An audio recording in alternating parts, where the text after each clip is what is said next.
गृह मंत्री की कुर्सी मिलते ही एक्शन में आए सम्राट चौधरी। बिहार में कहीं चला बुलडोजर तो कहीं हुआ एनकाउंटर। जी हाँ, नीतीश कुमार मुख्यमंत्री तो बन गए, लेकिन सवाल ये उठ रहा है कि बिहार में अब किसकी चलने वाली है, नीतीश मॉडल या योगी मॉडल। क्योंकि बिहार की राजनीति में जो हालात अभी बने हुए हैं वो पिछले 20 सालों में कभी नहीं दिखे। पहली बार ऐसी तस्वीर सामने आई जहां मुख्यमंत्री तो नीतीश कुमार हैं, लेकिन पूरा बिहार चर्चा कर रहा है सम्राट चौधरी की। क्योंकि सच ये है कि बिहार में एक बड़ी आबादी चाहती है कि कोई ऐसा नेता आए जो यूपी की तरह कठोर कदम उठा सके और बिहार में भी बुलडोजर मॉडल लागू कर सके। यूपी में अपराधियों को जिस तरह की कार्रवाई का सामना करना पड़ा, वही मॉडल बिहार में भी लोग चाहते थे। लेकिन अब जो तस्वीर सामने आई है वह बिल्कुल नई है। नीतीश कुमार ने पहली बार गृह मंत्रालय अपने पास रखने के बजाय सम्राट चौधरी को दे दिया और यहीं से कहानी बदल गई। पिछले 20 साल में नीतीश कुमार ने कभी अपने पास से गृह मंत्रालय को नहीं हटाया और किसी भी राज्य में सबसे ज्यादा ताकत अगर किसी मंत्रालय में है तो वो है गृह मंत्रालय। यूपी में योगी आदित्यनाथ बुलडोजर चलाते हैं, एनकाउंटर की अनुमति देते हैं क्योंकि वे खुद गृह मंत्री भी हैं। लेकिन बिहार में पहली बार ऐसा हुआ कि नीतीश कुमार ने यह शक्ति अपने हाथ से छोड़कर पूरी तरह सम्राट चौधरी को दे दी। अब ये सवाल बहुत बड़ा है कि आखिर सम्राट चौधरी को ही क्यों चुना गया। तो इसका जवाब मिलता है अमित शाह की उस रैली से जो उन्होंने मुंगेर में की थी। वहाँ अमित शाह ने कहा था कि तारापुर से सम्राट चौधरी को जिताइए, हम इन्हें बड़ा आदमी बना देंगे। सम्राट चौधरी को बड़ा पद मिलेगा और वो मिला भी।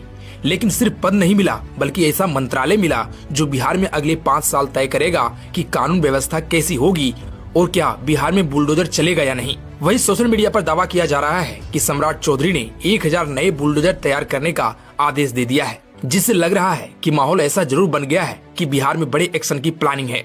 क्योंकि अमित शाह ने एक रैली के दौरान कहा था कि बिहार से चुन चुन कर घुसपैठियों को बाहर निकाला जाएगा, रोहिंग्यों को खोज खोज कर बिहार से उठाकर बांग्लादेश भेजेंगे। इसके लिए जिस तरह का नेता चाहिए होता है जो बिना डर के कठोर निर्णय ले सके, वह चेहरा सम्राट चौधरी को माना जा रहा है। नीतीश कुमार सुशासन बाबू जरूर हैं, लेकिन वे घुसपैठियों पर शायद उतना खुलकर नहीं बोलते थे जितना बोलना चाहिए। लेकिन सम्राट चौधरी के आने से राजनीतिक माहौल बदल गया है। सम्राट चौधरी ने 1990 में राजनीति शुरू की, वो भी आरजेडी से। राबड़ी देवी सरकार में कृषि मंत्री भी बने, लेकिन कम उम्र के कारण इस्तीफा देना पड़ा। फिर बीजेपी में आए और इतनी तेजी से उभरे कि आज बिहार के सबसे बड़े चेहरों में शामिल है। यही वजह है कि तेजस्वी यादव सबसे ज्यादा असहज दिख रहे हैं। अब सवाल आपसे कि क्या बिहार में योगी स्टाइल एक्शन जरूरी है? क्या बिहार में कड़क कानून व्यवस्था चाहिए? इसके जवाब अलग अलग होंगे, लेकिन बिहार के सोशल मीडिया पर ट्रेंड साफ है कि काफी बड़ी आबादी चाहती है कि बिहार भी अब यूपी की तरह सख्त प्रशासन देखे। क्योंकि नीतीश कुमार तो मुख्यमंत्री जरूर हैं, लेकिन बिहार की असली कुर्सी की चाबी सम्राट चौधरी के हाथ में है। तो ऐसे में क्या बिहार में अब यूपी मॉडल लागू होगा? क्या बुलडोजर चलेंगे? क्या माफियाओं पर बड़ी कार्रवाई होगी? ये आने वाले कुछ महीनों में साफ हो जाएगा। लेकिन एक बात तो तय है कि 20 साल में पहली बार बिहार की राजनीति एक नए मोड़ पर खड़ी है और इसे नेतृत्व दे रहे हैं गृह मंत्री सम्राट चौधरी। वैसे आप इस पर क्या कहना चाहेंगे? कमेंट में अपनी राय जरूर दें।